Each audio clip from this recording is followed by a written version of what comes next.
People-first organizations will win in the future of work. Your only real asset is your people. We all want purpose-driven work.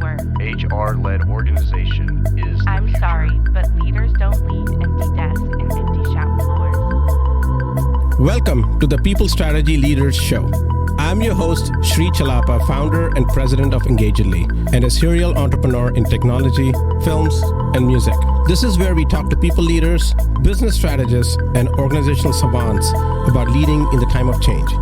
What is working, what is not working, and more importantly, what we should be thinking about. Stick around to the end of the show. We will reveal how you can be our next guest. And now, let's engage. Hello, and welcome to People Strategy Leaders Podcast. I am Sri Chellappa, your host. Today, I'm joined with Lisa Fain. Lisa Fain is the Center of Mentoring Excellence CEO, a global speaker and expert in the intersection of cultural competency and mentoring. Her passion for diversity and inclusion work fuels her strong conviction that leveraging differences creates a better workplace and drives better business results. Lisa is a certified mediator, graduated with a Bachelor of Science in Social Policy from Northwestern University, and holds a JD from Northwestern University School of Law. Lisa lives in Seattle, where she loves to hike and explore the Pacific Northwest with her husband and two daughters. Lisa is the co-author of Bridging Difference for Better Mentoring and the 2022 revision, third edition of the Mentor's Guide. Both are co-authored with the Center of Mentoring Excellence founder, Dr. Louis Zachary. Well, welcome to the show, Lisa. Thanks for making time for being here. Thanks so much for having me, Sri. I'm delighted to be here. Awesome. Well, I would be remiss if I didn't ask you about the current changes in diversity and inclusion with the administration's policies around that and the changes in policies a lot of organizations have taken into. And I read some article about Target coming under a lot of backlash around that. So we'll jump into the main topic in a second about mentoring and peer, but I wanted to understand what is, in your view, currently, is diversity and inclusion practices on its way down and dying, or do you feel it's just a lull and we'll really be focusing on that going forward again? It's a great question, Sri, and I don't know, I don't have a crystal ball, but I'll tell you sort of what my general reaction is. Certainly the need for it has not changed. There are many organizations that are still committed to the goal of diversity and inclusion. I think it's important to remember that diversity and inclusion, or diversity, equity, and inclusion, is a means to an end. It's a means to creating a workplace that is more productive, there people can bring their whole selves and do their best work and all of that. So the need for it, and in many cases, the demand for the outcome hasn't changed at all. It's the vehicle by which people are asking for that outcome that I think is changing. I am in the mentoring space, and the good news about mentoring is that there's lots of different things that generate mentoring, but we know that good mentoring practice is an inclusive leadership practice. So there's a lot of overlap there. Mm-hmm. I would say, to answer your question more directly, the initial demand for it certainly has decreased as we record this in the middle of April of 2025. In the last 8 to 10, even 12 weeks, the demand for DEI-focused mentoring initiatives that come through our center has changed. But the desire of our clients and our prospective clients for that outcome hasn't changed at all. So it's really a very interesting time, and we'll have to just kind of wait and see what comes up. How it plans out. Yeah, I mean, we've obviously done a lot of work around that, and we also have a platform for creating mentoring programs, and some of this has been challenging lately with the change in policy and funding and things of this nature, because many of these organizations are funded by federal government or some state government in some cases, so they do feel the pressure to reorient themselves. Yeah. But coming back to focusing on the topic of mentoring, in the topic that I actually like to talk about, which we discussed previously, which is not something that is talked about a lot, is really around, mentor-mentee relationship is always considered as mentor and mentee, right? Mhm. Which is mentor being somebody who's more experienced and seasoned and has a lot more wisdom and can mentor somebody who's more junior. But another aspect of mentoring that has seen a lot of success, and there's a different use case for that, is peer mentoring. So can you, and you talk a lot about how that can also be a very effective method. Can you talk about what exactly qualifies as peer mentoring and why and where does it really apply?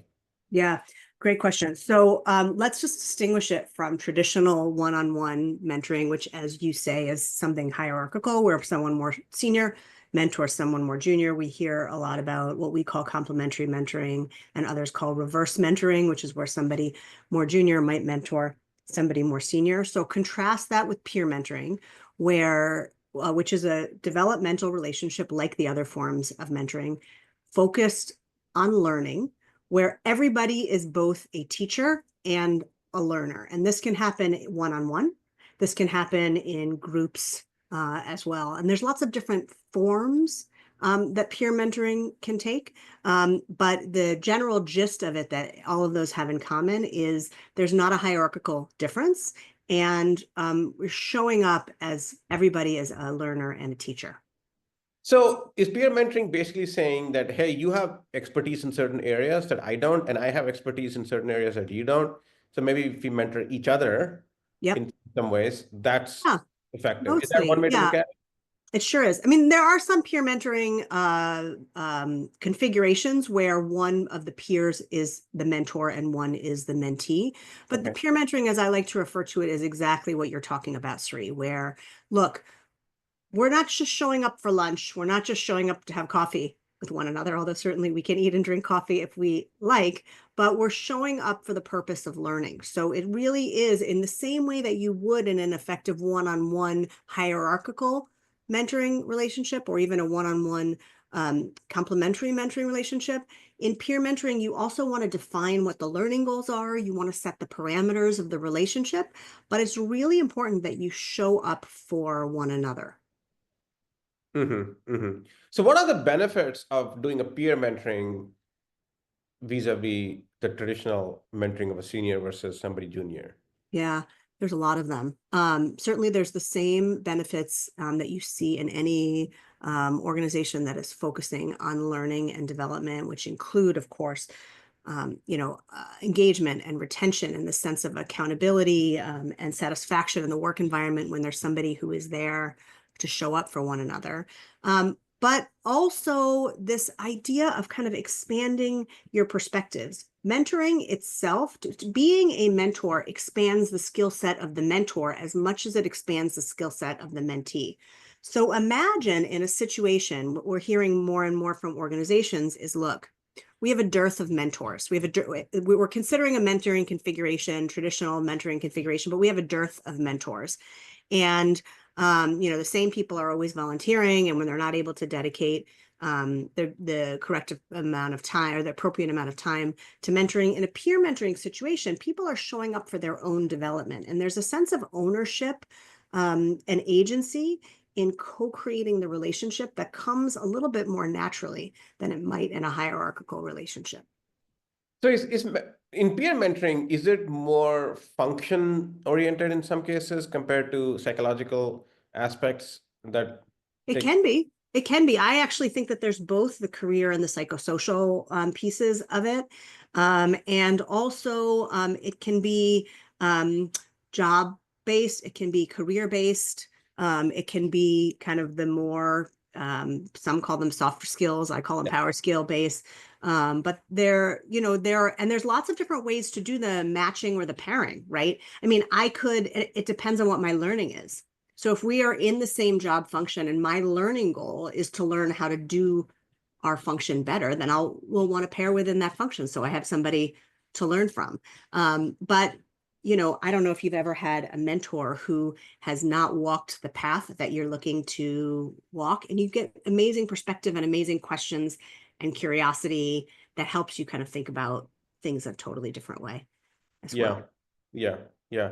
Okay, so can you talk about how do you as an organization, set up a peer mentoring framework inside the organization, or even, I guess, external to the organization, depending on how you set up the Yeah. work? Like, what are some of the rules and process and approaches they should take into consideration? Yeah, it's a great question. So the first question before you do anything is, why do you want to have this initiative in the first place, right? Because you want to design the initiative to meet what the desired outcomes are. So is it an engagement and retention strategy? Is it a knowledge transfer situation?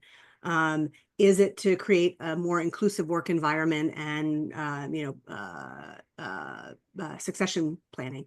There's lots of different ways to a lot of different potential goals. And then to think about the kind of configuration that will work best. So as we mentioned already, you could have one-on-one peer mentoring. You can have group peer mentoring groups. You could have kind of a mastermind configuration. And who is the population going to be, right? So how are you going to do it? Why are you going to do it? How are you going to do it? Who are you going to do it with?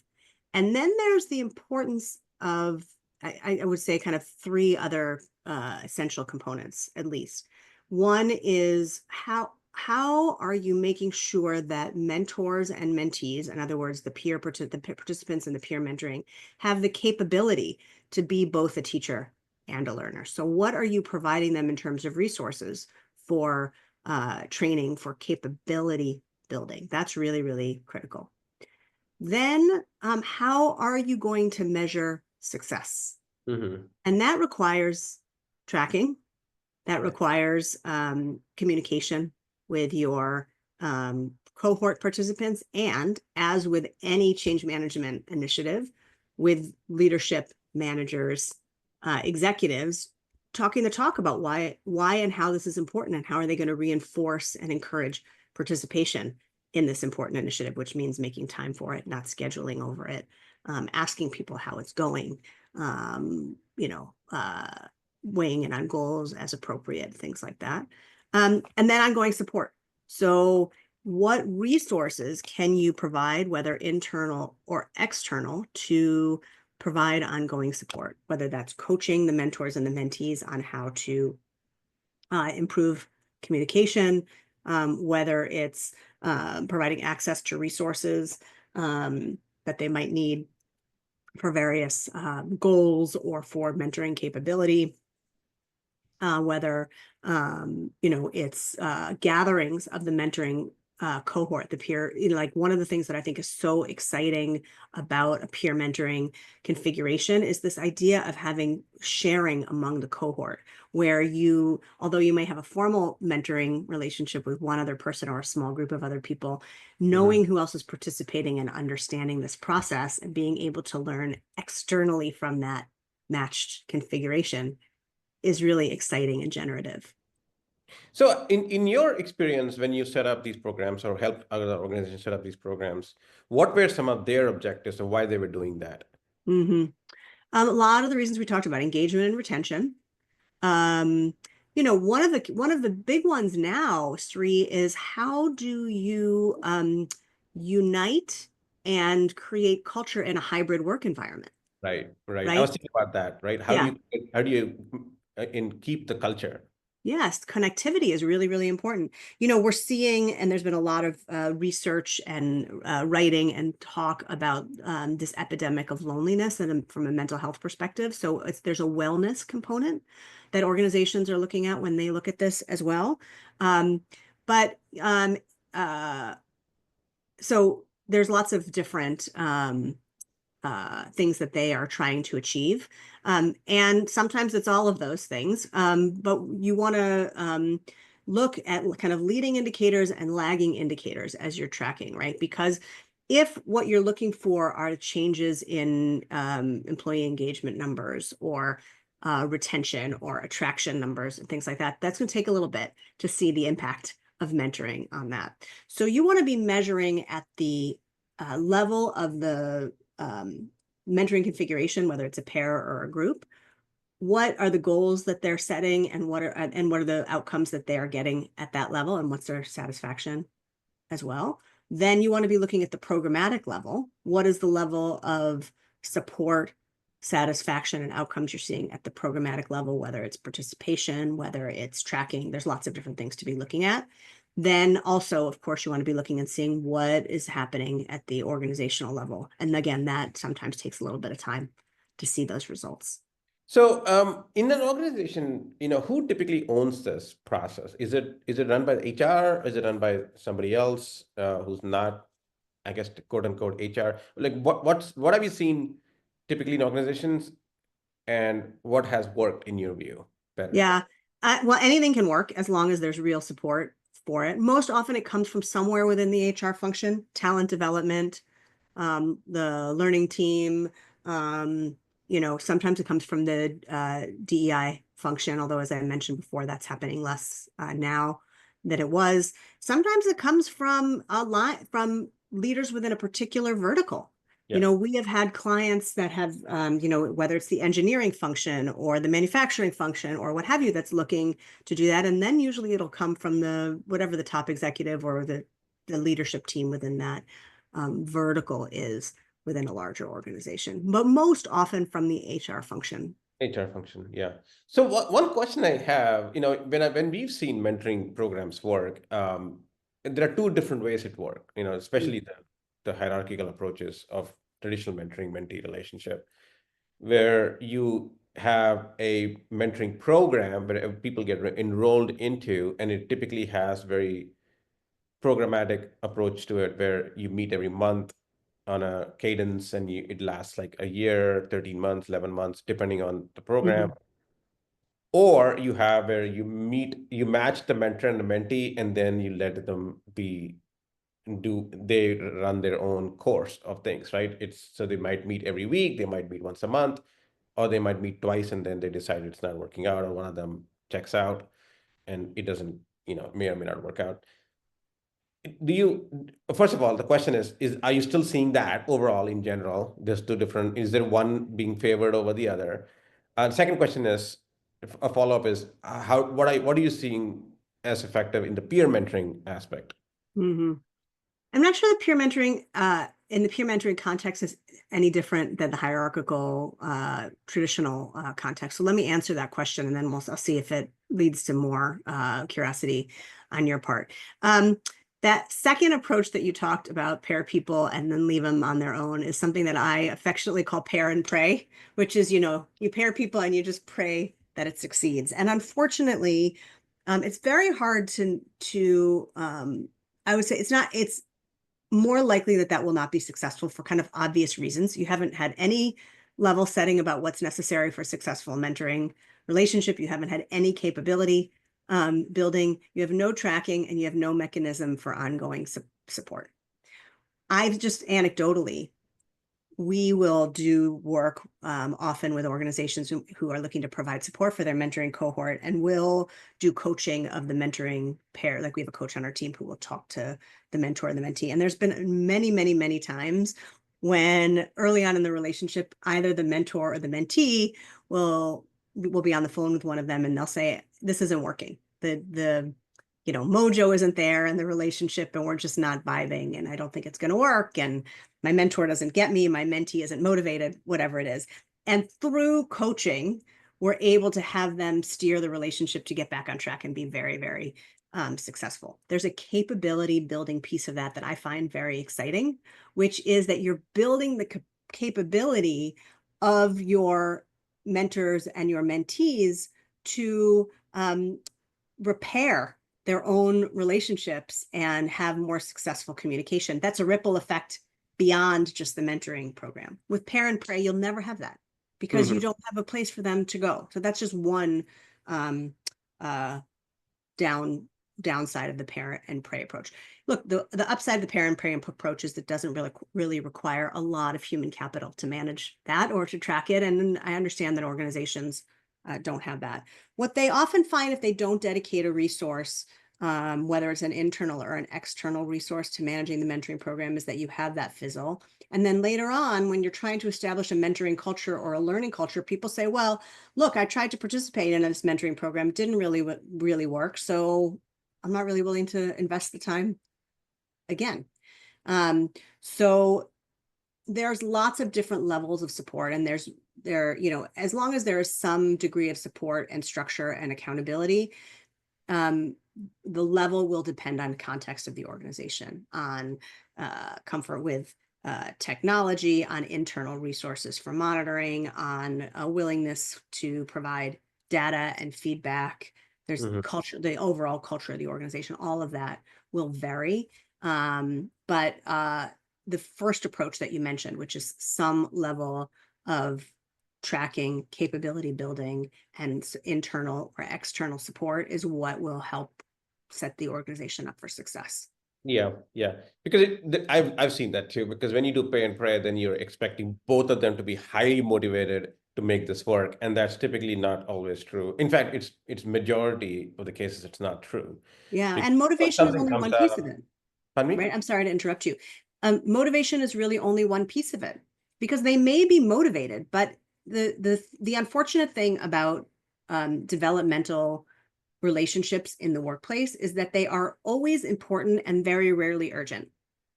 And there's Yes. a lot of other urgent stuff on people's plates. Exactly. A client call comes up, or your boss wants you in a certain meeting, or you need to travel for work, and you forget to reschedule it, and you don't meet for a month completely. Then you skip 2 months in the process, and then you forgot where you left off. There are so many challenges where urgent Exactly. supersedes the important. Exactly. And so to get that reminder, or to know that there's somebody who's counting on you for that, or to get a little tickler notification that, hey, have you met with your mentoring partner, or how's it going? Or, we need to, we'd love to do an update on how all of that. People say, well, thanks so much for the reminder. Yeah, I do want to focus on this. No, I'll give you an example of a mentoring group that I'm part of. It's a peer Please. mentors of different CEOs. So we are Mm-hmm. peers, although some companies are, much bigger than mine, and I am bigger than some of the other companies. So it's like all over the map. Some of them are 2-3x the size, but nobody's an IBM in there. Okay, so these are all like relatively in the same size range. And the way I think it works really well, because we're all CEOs and we all have extremely busy schedules, and there's always an excuse of why I can't attend this meeting, is we have a moderator who keeps everybody accountable to show up. Mm-hmm. And this person sends pre-work and there's post-work. So if you don't, and you get called out if you don't do it, and then you're held accountable, because everybody's time is important. We are talking about 5 or 6 CEOs of mid-sized companies. These are not early stage startups. These are mid-sized companies. So their time is extremely valuable. So you come in there and you're expected to contribute and prepare for the meeting. And Yep. that's one way to make some of these peer mentoring groups successful. Maybe even do these multi-group, like a peer group instead of one-to-one as well. Have you seen that work? Yeah, absolutely. And this model of an outside moderator is a great one. I'll give you an example of one that I'm a part of personally as well, similar, but yet some differences. And I'm giving you this example because although organizations can make space for this formally, but also create the capacity for people to do this informally. So for example, I am also a small business owner, a solo practitioner, and we're going on year 4 now of a group of 5 other female entrepreneurs with similarly situated businesses. We have we call it our mastermind, and Yes. we meet every month and we self-facilitate. So, but there is a structure. First of all, we set up rules at the beginning about what the expectations were for people in the group in terms of attendance, in terms of commitment, in terms of what their, non-competition and all of those, confidentiality, all of those things. And we'll rotate facilitators. So next week, there's a woman in the group who is in charge just for the month of April, sends out the agenda, puts the time limits on, makes sure people can attend and remember. And then we always have our follow-up, time for catch-up, time for setting the meeting, what have you. And we rotate that month by month. There's no external facilitator, but there is accountability to somebody who is setting the rules of the road for that particular meeting. So lots of different models for that. Another model is a topical model of peer mentoring. So sometimes organizations will say, we want to do a cohort of, let's call it new hires, just by way of example, right?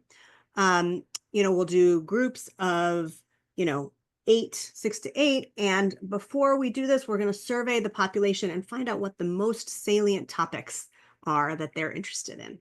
And in the month of January, it'll be topic A, and in the month of February, topic B, C, so forth. People will come with their questions. Maybe there's an outside speaker, maybe there's an article we'll send them, but they'll set what their learning goal is. They'll hold each other accountable to what their takeaways and commitments are in between each meeting. And it is more topic based and focused. Lots of different ways to do that. Yeah. So that's more, is it still a group, or is there one-on-one at that point for mentoring? It could be either. It could be either, usually a group in that scenario. A group. Yeah. Yeah. I think a group has feels like I have a better chance of succeeding, and then they can still peel off and hey, you know what? You and I have certain topics that are more common than other people. Maybe we can peel off and have that separate sidebar peer mentoring discussion potentially. I'm just possibly, because I've seen that work a lot as well. For sure. I mean, and look, it's all in the context of a developmental network, which is really this constellation of relationships in the working context. Organizations set the stage for it. Individuals take accountability for forming it. So I might take advantage of my organization's one-on-one traditional hierarchical mentoring structure, but I might form my own peer group. And within that peer group, I might end up with an accountability buddy who is working on something similar to what I am. And then I might find a mentor externally who can help me with something that I'm working on in my volunteer life or another challenge. And then I might hire a coach. There's like all different spokes, right, of the relationship that set up this constellation of developmental relationships that give people agency and excitement and enthusiasm over their own development, and really begins to have a ripple effect on their entire ecosystem. Yeah. So final question on the peer mentoring. What is some of the advice you would give to an organization not to do when they're launching a peer mentoring program? Yeah, well, don't pair and pray. Right? Don't forget to measure but first of all, don't forget to communicate with the people in your program. Find out what's working, find out what's not working. Make sure that they know that you're there for support. Send them resources, send them reminders, and then measure success. It can be objective measures, it can be subjective measures, it can be short video testimonials, but that kind of measurement will help breed ongoing success. I have one more final question. Please. So the final question is, do you believe that every organization should have it, or is there a specific use case saying if you see this, then you should have it? It's a great question. Let me answer it a little more obtusely, and then we'll get there, which is, I believe that all organizations should have a learning culture. And a learning culture is a culture that encourages people to learn, to invest in their own learning, and to invest in the learning of other people within the organization. So that can take many different forms. I think that peer mentoring can benefit any organization, but not every organization has the capability and the resources to set up formal peer mentoring structures. But every organization has the capability and the resources to encourage a learning culture, which then breathes itself into a mentoring culture. So I hope that answers your question. So if I were to summarize it, you're saying if you have the capacity to have peer mentoring in your organization and the bandwidth, then you should have it. Yeah, absolutely. And I do believe that every organization should set an expectation that mentoring is part of their leadership competencies. That in order to be a good leader in this organization, in order to be an adequate and a satisfactory and an excellent leader in this organization, you have to have the capability to mentor other people. And we're going to provide you the resources to learn what that looks like. That's a great point. That's an excellent point. I never thought of it that way, but it makes absolute sense. Excellent. Well, thank you, Lisa. It's been a pleasure chatting with you. The last question, I guess, is, how can people reach out to you and a little bit more about, your overall work, and where does one find you? Yeah, the best place to learn about us, our work, and to get into contact with me is through our website, which is centerformentoring.com. Center is spelled the American way, CENTER, and the word for spelled out. So CENTERFOR, mentoring.com. Thank you, Lisa. It's been a pleasure. Thank you. Sri Chellappa here. Thank you so much for listening to the People Strategy Leaders podcast. If you are a successful leader or a people strategist who would like to be on this program, please visit engagedly.com/People Strategy Leaders podcast. If you got something out of this interview, would you share this episode on social media? If you know someone that would be a great guest, tag them on social media to let them know about the show and include the hashtag People Strategy Leaders. I love seeing your posts and guest suggestions. We are regularly putting out new episodes and content. To make sure you don't miss any episodes, go ahead and subscribe. Your thumbs up, ratings, and reviews go a long way to help promote the show and mean a lot to me and my team. Want to know more? Follow me on LinkedIn and Twitter @Sri Chellappa. Thanks for listening. We will see you next time. And thank you to Patrick Ramsey, sound engineer at Kalinga Production Studios, for recording and mixing this show.